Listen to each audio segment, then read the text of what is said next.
பின்பும் பூக்காமல் போகிறதா பூமி இந்த பூமி? நம்பிக்கை என்பதுதான் நமக்கெல்லாம் பொதுவான சாமி, நம்ம சாமி.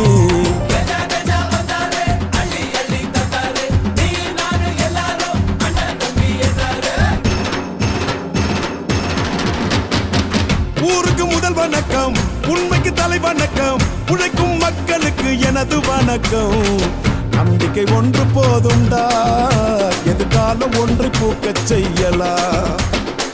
நம்பிக்கை இருக்கும் போதிலே எதிர் நீச்சல் போட்டு வாழ்வை வெல்லலாம்.